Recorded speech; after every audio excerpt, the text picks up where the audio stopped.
Información de último minuto, 12:30. Nos unimos a la transmisión desde el Ministerio Público.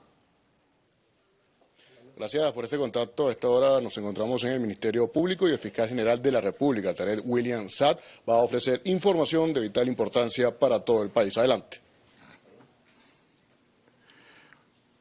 Buenas tardes, buenos mediodías. Tengan todos ustedes. Este es un día para el Ministerio Público sumamente importante, como siempre, cuando queremos comunicar cosas trascendentales al país, particularmente por un trabajo que hemos venido realizando, yo diría, durante 48 horas de maneras consecutivas, a partir del, yo diría, glorioso retorno, la histórica repatriación, liberación de los 252 venezolanos brutalmente secuestrados en una de las peores cárceles del planeta, y los detalles que pudieron ustedes haber conocido, tanto dentro o fuera de Venezuela, serán realmente mínimos, yo diría leves, al lado de la realidad cruda, bestial, que nuestros compatriotas con detalle pudieron hacer a más de 80 funcionarios del Ministerio Público que bajo nuestro liderazgo y nuestra vigilancia durante los días viernes, sábado, domingo, trabajando más allá de lo que pudo haber sido la recepción de los testimonios hasta altas horas de la madrugada del día sábado, y luego la propia, yo diría, desglose, recopilación de todos esos testimonios. Yo diría que las imágenes de Dante Alighieri en el infierno se quedan literalmente, créanme, como una copia de o una fotocopia de algo leve al lado de la realidad, yo diría insólita, porque hay un detalle que yo quiero destacar. El ciudadano presidente de la República, Nicolás Maduro Moros, junto a las instituciones del Estado, particularmente el Ministerio Público, encargados nosotros en este caso de coordinar por el sistema de justicia acciones dentro y fuera de El Salvador para la liberación de nuestros compatriotas, tuvo la dignidad de liderar una épica campaña en favor de los derechos humanos. En contraparte, el sátrapa Bukele, que créame, supera con la acción que hizo en el SECOT, porque la dirigió él. Él fue el que ordenó todas las torturas y maltratos que vamos aquí a detallar, los testimonios que hemos recabado. Él fue el que organizó la acción, el autor intelectual, y quién sabe si no se camuflajeaba de vigilante de esa prisión atroz para él mirar lo que allí ocurría. Pues yo estoy seguro que la vigiló día y noche con cámaras que en su casa, en el baño de su casa, donde fuese, ¿no? Porque no hubo un solo día y una sola hora en que los 252 venezolanos no fueron brutalmente torturados. Yo quiero ver ahora, con los anuncios que vamos a hacer, con las denuncias que vamos a hacer, que se convierten automáticamente en noticias crímenes, ¿qué va a hacer los organismos multilaterales de derechos humanos contra este criminal, que se convierte en este momento en el peor asesino del hemisferio occidental por lo que hizo y por lo que seguramente todos sabemos ya, según lo que ha dicho el New York Times? No nos debemos sorprender, él es el jefe de los maras salvatrucha. Ya aquella imagen de youtuber, de influencer, que se reía como un tonto, quedó en el olvido. Este es el verdadero Bukele, el que vamos a ver ahora, con las narraciones, con las descripciones de nuestros compatriotas salvajemente torturados en su dignidad humana. Lo que logró Venezuela bajo liderazgo del presidente Nicolás Maduro pasará a la historia porque casi que fue un milagro, ¿no? Nosotros colocamos nuestro grano de arena. Yo quiero recordar que el 30 de marzo enviamos una comunicación a la Corte Suprema de Justicia de El Salvador para solicitar la intervención en defensa de los derechos de los ciudadanos venezolanos ilegalmente secuestrados en ese campo de concentración. 80 días después, el 23 de junio, recibimos una cínica, una infame respuesta por parte de este ente judicial, cuyos, entre comillas, magistrados estudiaron derecho, un kindergarten allá en alguna sabana de El Salvador, porque las respuestas que dieron fueron tan antijurídicas, tan piratas, tan... Bueno, le ganaron ya a la Fiscalía y al sistema de justicia de Chile en piratería. Una carta realmente brutal, donde ellos legitimaron las desapariciones, la Corte Suprema de Justicia, la Fiscalía General de El Salvador, validaron y legitimaron esas desapariciones y los maltratos que allí ocurrían, porque yo estoy convencido que todos ellos sabían lo que allí estaba ocurriendo. Ya sabemos, y es una alegría nacional que ha recorrido el planeta durante este fin de semana, el reencuentro de nuestros compatriotas con sus familiares. Yo quiero destacar que 81 funcionarios entre fiscales y expertos tomaron entrevistas a los repatriados en el aeropuerto de Maiquetía. Estos compatriotas, como dije, nos realizaron graves denuncias de violaciones masivas a sus derechos humanos sufridos en el centro de confinamiento de terrorismo mundial, ya se convirtió en algo así, SECOT.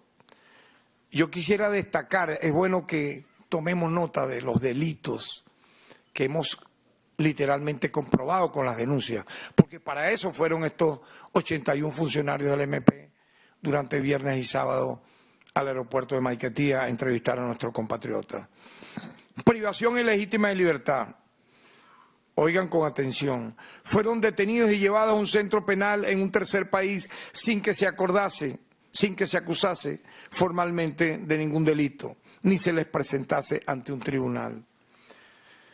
Sufrieron torturas sistemáticas que incluyeron golpizas diarias y constantes por parte de los custodios, aislamiento en celdas inhumanas, denominadas la isla, sin contacto con la luz solar, sin ventilación, y para rematar con ataques sistemáticos de perdigones. Por otro lado, punto 3, tratos inhumanos o degradantes. Permanecían arrodillados por horas en pisos ásperos. Los paraban los custodios sobre sus manos y tobillos y los mantenían con exposición permanente a luz artificial intensa. Calculemos esta lámpara 40 veces más fuerte que esta, directamente en sus ojos todo el día. A esto se agrega recibir alimentación en estado de descomposición y agua no potable que le generó enfermedades gástricas.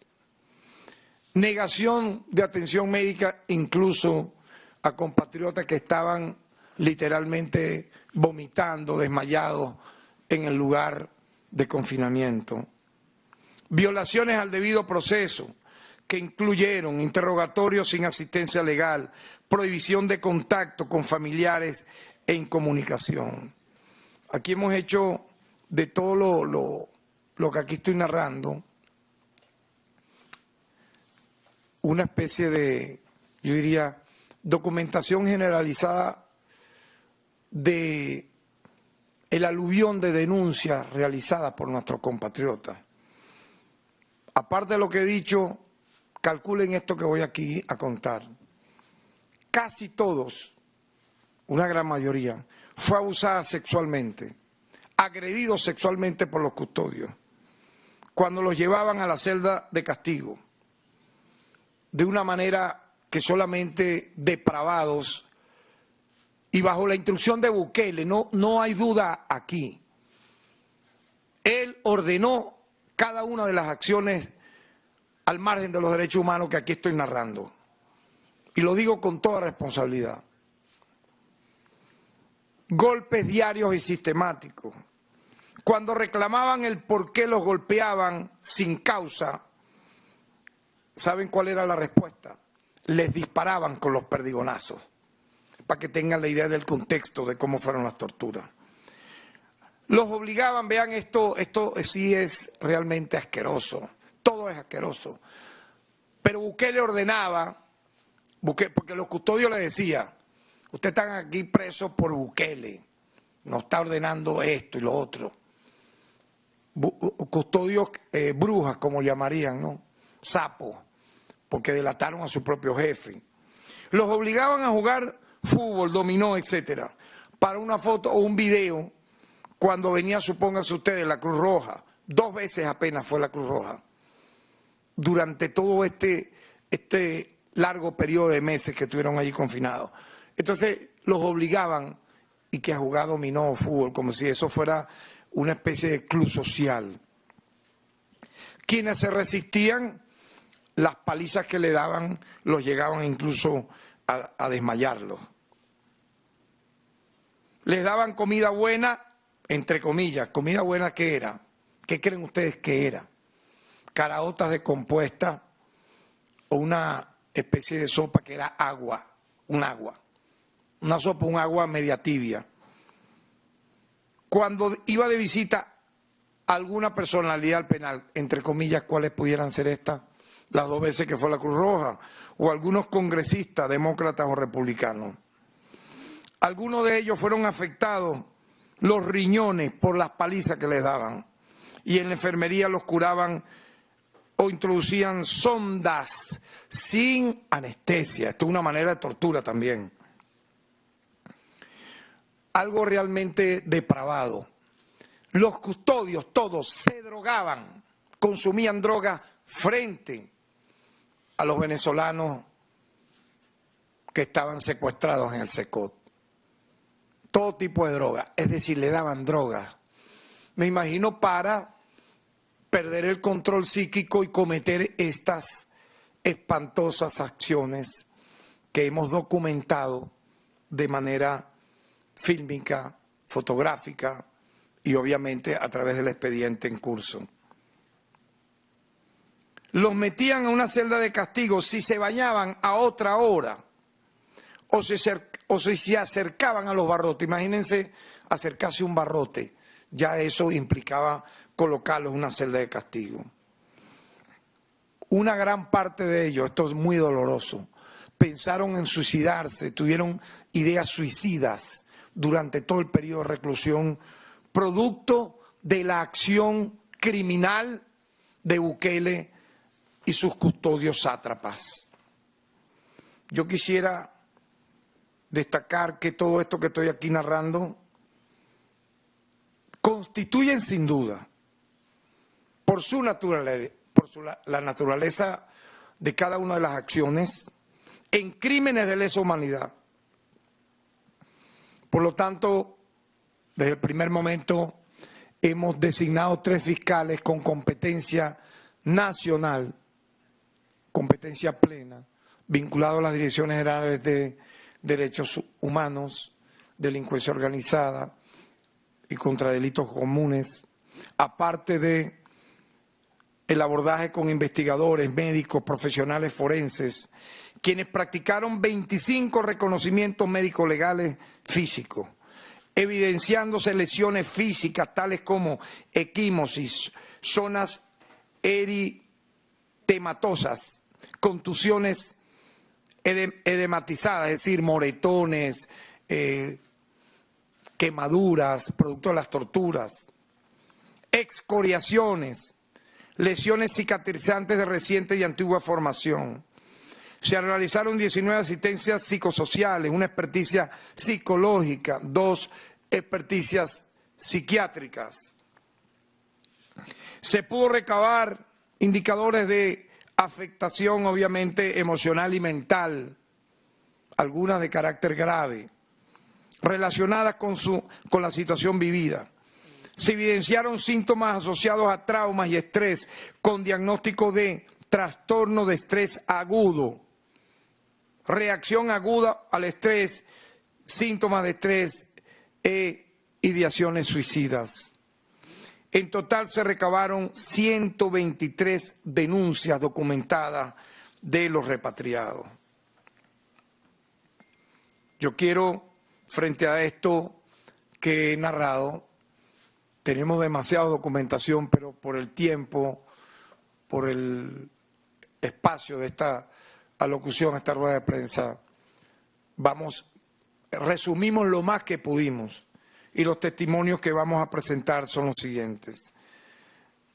Un primer video del testimonio, un testimonio grupal de jóvenes torturados. Ahí ya los jóvenes que tendrán 19, 20, 21 años, se van a dar cuenta ustedes. Por favor, adelante.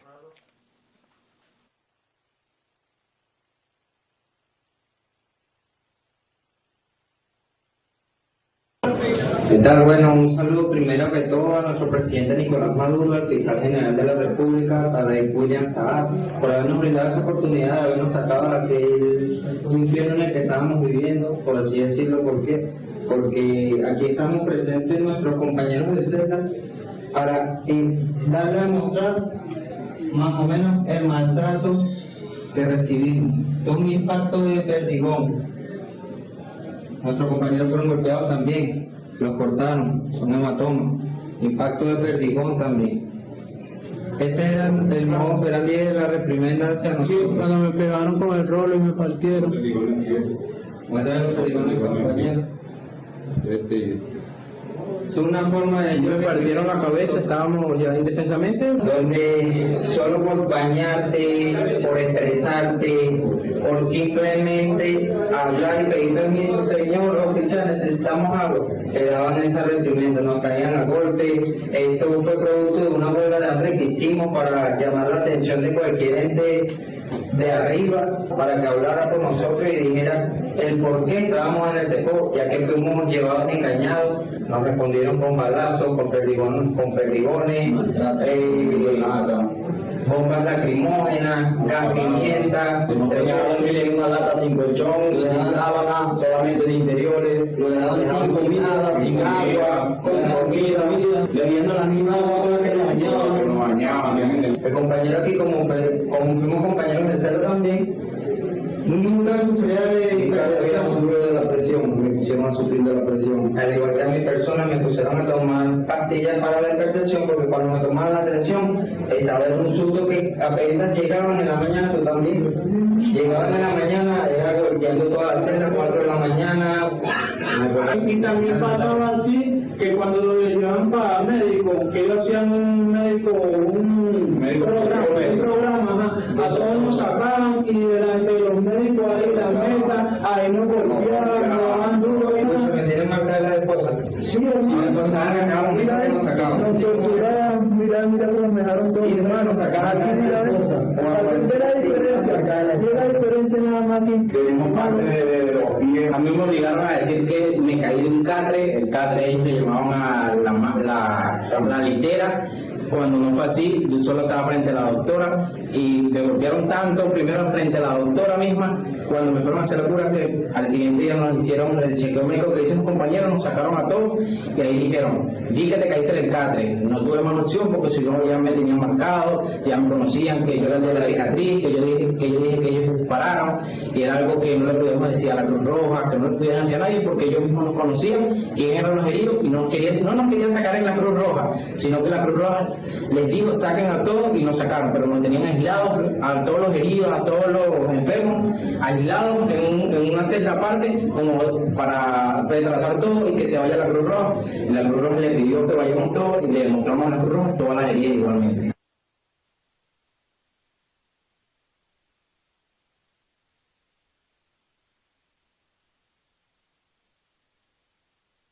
estamos viendo acá, repito, es un resumen.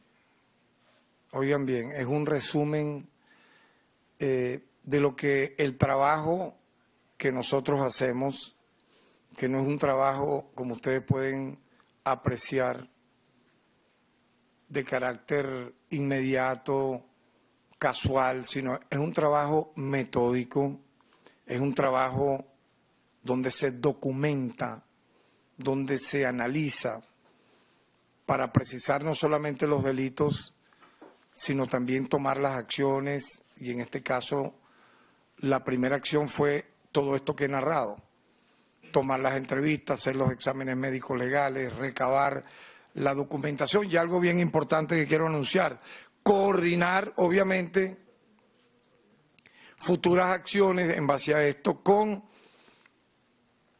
el Comité de Familiares y Víctimas. Pero es importante que vayamos observando en base a lo que anteriormente describí, el alcance bestial de lo que ocurrió. Porque una cosa es que se haya divulgado, cosa que considero correcta y positiva, por algunos medios, muy pocos, dentro de El Salvador o fuera, lo que allí estaba ocurriendo y las denuncias que hacíamos de manera coordinada los poderes públicos del Estado venezolano.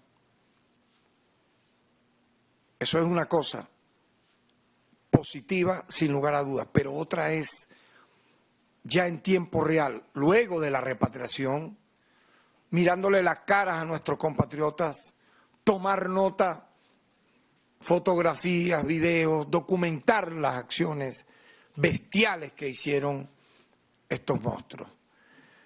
Veamos un segundo testimonio, en este caso de Michael Espinosa, padre de la niña hermosa, niña venezolana, Maykelis, quien fue separado de su hija, de su pareja, de la madre de su hija, confinado al SECOT, luego que lo habían engañado, diciéndole que iba a ser, entre comillas, deportado de Estados Unidos a Venezuela con su pareja y con su hija.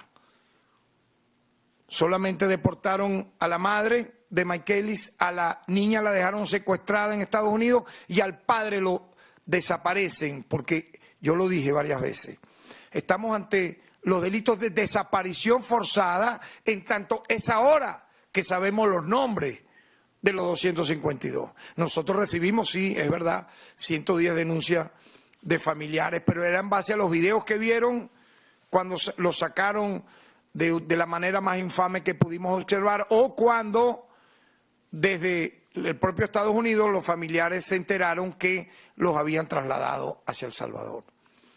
Por lo tanto, estuvieron bajo el delito de desaparición forzada hasta ahora que ya conocemos la lista definitiva de quienes estuvieron allí con nombres y apellidos.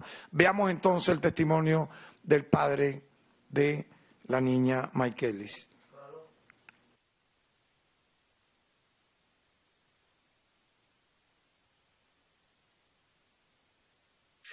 Buenas noches, mi nombre es Michael Alejandro Espinosa Escalona, titular de la cédula 28562-339.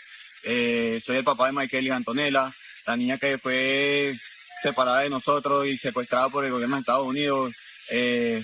Fuimos tratados de forma injusta, de migrante, por solamente ser venezolanos y tener tatuajes, mi pareja y yo. Me trasladaron hacia el SECOT y nos torturaron de una manera demasiado brusca, inhumana.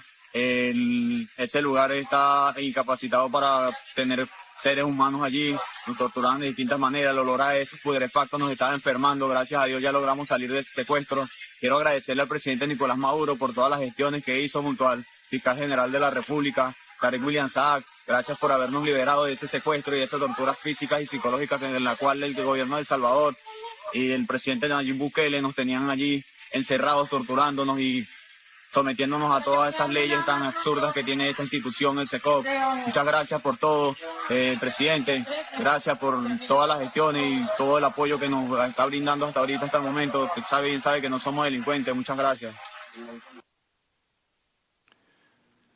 Bueno, este joven, diría yo que tuvo una triple en escala situación degradante. Ya bien lo dijo, aparte de todas las torturas que sufrió, tanto físicas como psíquicas dentro de Secot, vivió esa desesperación de ver raptada a su niña menor de edad y expulsada sin términos legales a su pareja, como tal se conoció, y él allí lo dice. Y está también, obviamente, todo esto que estoy aquí narrando, lo poco que ustedes pueden ver allí, porque obviamente no voy a sacar 252 videos, está documentado por nuestros fiscales y en el expediente respectivo. Hay un tercer caso de un joven venezolano brutalmente agredido, realmente también, yo diría asqueroso lo que le hicieron, pero que en el caso del joven, quiero que me interpreten acá, se multiplica a decenas de venezolanos que estuvieron allí criminalmente secuestrados y desaparecidos, en calidad de desaparecidos en el Secot. Adelante con el tercer video.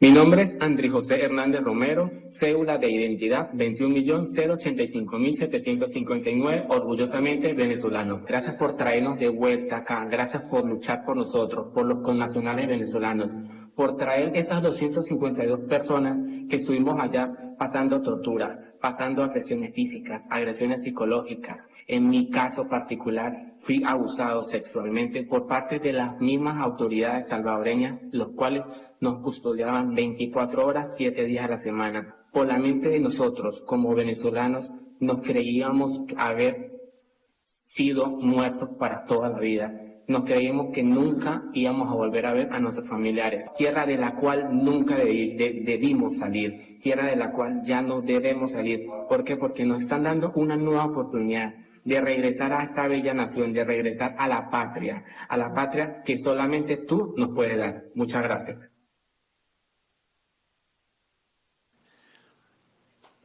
Realmente doloroso el caso de este joven, que se replica en otros. Incluso él confesó que intentó suicidarse 2 veces, producto de la reiterada agresión física que vivió por parte de unos custodios que todos, si hubiese una justicia realmente internacional en materia de derechos humanos, todos estuvieran ya, producto de todo lo que ya se sabe, judicializados y procesados por el sistema internacional de justicia en materia de derechos humanos. Tenemos también un cuarto video que es un testimonio colectivo, grupal de varios compatriotas, quienes uno a uno les va a explicar por detalle el infierno que vivió en el Secot, cuyo responsable sin lugar a dudas es Bukele. Adelante.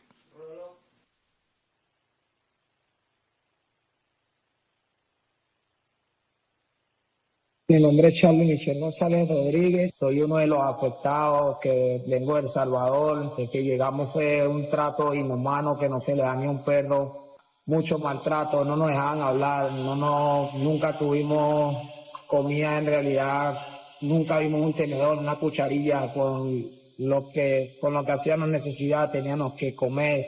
Fui uno de los afectados ya que recibí un impacto de bala en mi ceja derecha, sin hacer nada, solamente porque estábamos peleando un derecho, me desmayé. Ya luego de esto se trató de un impacto de bala un lunes, me pegaron lunes, martes, miércoles, jueves, viernes, sábado. El domingo fue el único día que pude descansar. Fue esa semana tras otra semana sin dormir en un colchón, durmiendo en la lata, sin camisa, sin media, un solo short. Mi nombre es Euder José Torres Herrera. Nos pegaron, nos maltrataron, nos humillaron y fue cuando ellos accionaron con perdigones y me accionaron un perdigón aquí en la pierna, como muchos compañeros. Me dieron un rolazo aquí en la parte superior de la cara que me dislocaron la mandíbula y estoy sufriendo ahorita de la mandíbula, no puedo abrir mucho la boca por la acción que ellos me dieron. Y nos dijeron que iban para nuestras casas, nuestra familia aquí en Venezuela, y nos engañaron. Nos llevaron engañados y cuando vinimos a ver, estábamos aterrizando en una cárcel de confinamiento en el Secó. Nos golpearon, nos maltrataron de una manera horrible, brutal. A unos compañeros míos le abrieron la cabeza y empezaron a dispararnos en todas las celdas. Imagínense, las celdas de nosotros estaban cerradas y empezaron a dispararnos para adentro y nosotros no teníamos con qué defendernos ni con qué taparnos. En la cabeza el mismo disparo, con una pajiza, una escopeta, una vaina de esa. Me pegaron un disparo, tuvieron unos golpes aquí en la pierna derecha, en el muslo, y a causa de ese golpe se me hizo un hematoma enorme que me duró más de 3 semanas para sanar, pero me quedó una pelota así, un golpe, una masa, que me duele. Yo estoy padeciendo de esa masa ahorita, no puede, se me hace difícil caminar.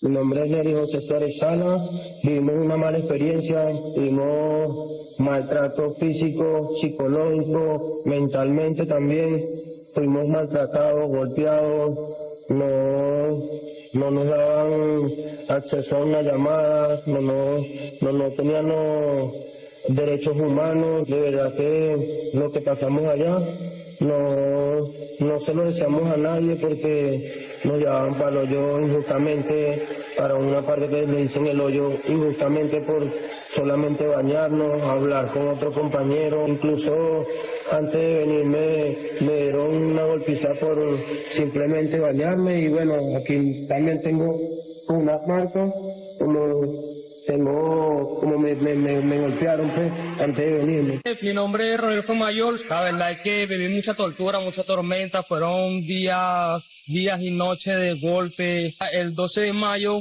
que fue una requisa que hubieron allá y los oficiales se pusieron agresivos con su arma de fuego, los amenazaron, nos sacaron, los esposaron, nos dieron golpes. A mí me sacaron una muela, como pueden ver. Me sacaron una muela con un alicate de presión a fuerza, me dieron un disparo en el pecho con un perdigón, se les puede enseñar también. También me partieron la cabeza con un arma de fuego por aquí, no sé si la pueden ver, como ya tengo pelo, pero bueno, me dieron tantos golpes que me pusieron una semana a orinar sangre, con una costilla fracturada, tengo un testículo también que me duele mucho, no sé, en verdad que tengo. Es indignante, queridos compatriotas. Cada testimonio es más escabroso que el otro. Y repito, estamos colocando por razones lógicas lo que hemos podido grabar, pero llama poderosamente la atención cómo un sátrapa que se quiso presentar como el mejor presidente de América, a través de unos influencers, de unos youtubers mercenarios a quienes les daba grandes fortunas de dinero para crearle esa imagen. Al mismo tiempo, no solo es capaz de hacer esto, ojo, sino que es capaz, como bien lo conoce el mundo actualmente, de ser el jefe de los maras salvatrucha, un hombre que ha pagado sumas millonarias de dinero, socavando la propia democracia salvadoreña, promoviendo la corrupción para favorecer grupos de narcotraficantes y de mafiosos, reduciendo de 242 municipios electorales que tenía El Salvador a 44, que ha detenido al menos a 85.000 personas, compatriotas de él, sin órdenes judiciales. Yo no veo informes de derechos humanos. El Comité de Expertos de Derechos Humanos de las Naciones Unidas sentando en el banquillo de los acusados a Bukele. No lo han hecho con Netanyahu, que ha hecho limpieza étnica en Gaza, algo indignante. En Siria, en este momento, están masacrando por motivos religiosos a la población drusa, sin ninguna piedad. Se habla ya de miles de muertos solo por esa condición religiosa, para luego justificar cualquier invasión externa. En el Líbano, bombardeos constantes, en Yemen, pero en el caso de este sujeto yo lo asemejo a Netanyahu por todo esto que hace con sus compatriotas y con extranjeros que no han cometido delito, en este caso, en El Salvador. Pero vean, particularmente en todos los videos, el dolor de nuestros compatriotas, la manera, incluso la resiliencia con la que han tenido de no solo aguantar, sino denunciar con fuerza esto, ¿no? Los abusos y las agresiones sexuales que fueron promovidas dentro de esa cárcel infrahumana. Vimos un testimonio de un joven conocido en Venezuela, por cierto.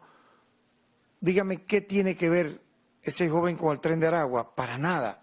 Era conocido por ser un, vamos a decir, afamado estilista. Trabajaba en Venezuela, en Estados Unidos, y vean el mensaje que dio, que este es el mejor país del mundo. Positivo mensaje, a pesar de ser un joven que estuvo a punto de suicidarse, porque las agresiones contra él eran permanentes, no eran hechos aislados. Por todo lo anteriormente mencionado, en vista de la evidencia recabada, basado en el principio, obviamente, de jurisdicción universal que permite al Estado venezolano ejercer la jurisdicción nacional respecto de ciertos crímenes, en este caso en interés de la propia comunidad internacional, como son las graves violaciones a los derechos humanos y los crímenes de lesa humanidad. El anuncio más importante que puedo hacer, aparte de la denuncia, porque esta es una denuncia pública, comunicacional, que yo aspiro que los medios de comunicación presentes, nacionales e internacionales, la procesen. No es solamente decir, no, que recibieron unos maltratos, no, es que aquí está el detalle de la denuncia pública y comunicacional, porque lo que se conocía apenas era un 10% de lo que aquí hemos narrado, denunciado con descripción. Hemos decidido abrir una investigación formal con el número de expedientes respectivo, con los 3 fiscales nacionales designados a los siguientes funcionarios de El Salvador. A Nayib Armando Bukele, sátrapa que viola la propia Constitución salvadoreña y se llama a sí mismo presidente de El Salvador. Héctor Gustavo Villatoro, ministro de Justicia y Seguridad Pública de El Salvador. Y Osiris Luna Mesa, director general de Centros Penales y viceministro de Justicia y Seguridad Pública de ese país. Están incursos en estos delitos que estamos investigando y aparecen como los responsables, según la investigación preliminar que tenemos, de todos estos hechos. Hago un llamado a la Corte Penal Internacional, al Consejo de Derechos Humanos de la ONU, a los organismos correspondientes, tanto de América como del mundo, para que hagan lo mismo, hagan lo propio que estamos haciendo nosotros como Ministerio Público en Venezuela contra estos 3 sujetos y lo que puedan aparecer, obviamente, posteriormente como autores materiales de estas acciones, que fueron permanentes, sistemáticas y diarias. No hubo un día en que no cometieron los delitos por los cuales estamos investigándolos, de tortura, tratos crueles, tratos inhumanos o degradantes, desaparición forzada, privación ilegítima de libertad y asociación para delinquir. Tenemos para abrir esta investigación, obviamente, el estatus legal que nos da la Convención contra Tortura y otros tratos, penas crueles, inhumanos o degradantes, la Convención Internacional para la Protección de todas las personas contra las desapariciones forzadas e incluso el propio Estatuto de Roma nos da esa cualidad de poder abrir esta investigación, aparte de lo que establece la Constitución venezolana. Aspiramos, y así lo digo, que los organismos internacionales a los cuales he mencionado hagan lo que les corresponde. Dejen de ser cómplices con personas que han degradado la dignidad humana en sus naciones, no solamente a sus connacionales, como ha ocurrido en El Salvador, sino a personas que no son, no solamente de nacionalidad salvadoreña, sino que no cometieron delito alguno en ese país. Así que el Ministerio Público estará atento, alerta a cualquier otra acción que, producto de la investigación en curso, pudiéramos realizar, la cual comunicaríamos tanto a Venezuela como al mundo. Muchas gracias por su atención y la solidaridad con las familias de estos venezolanos repatriados. El Ministerio Público será siempre incondicional para seguir con ese comité de víctimas realizando las acciones a futuro a que haya lugar. Muchas gracias.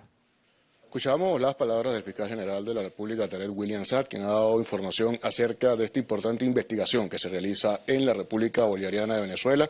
Ha dado una información vital en relación a lo que ha sido el recibimiento el pasado viernes de los 252 migrantes que estaban secuestrados en la SECOT en El Salvador de forma ilegal, violando el derecho internacional, que fueron atendidos por 80 funcionarios del Ministerio Público, recopilando información, denuncias certeras de viva voz, en donde hoy se puede decir que se tienen 123 denuncias documentadas, lo cual será, como bien ha dicho el fiscal general de la República, llevado a las más altas instancias hasta la Corte Penal Internacional, donde Nayib Bukele, presidente de El Salvador, debe responder ante esta situación, que es lamentable, una situación que ha dejado una huella en el mundo en pleno siglo XXI, donde la injusticia se convierte en un negocio. Destacar lo que el gobierno de los Estados Unidos había planteado, pagar $6 millones por un año para mantener a personas inocentes, 252 venezolanos en esta prisión de El Salvador. Hoy en día ya la realidad ha cambiado, el mismo fiscal general de la República ha sido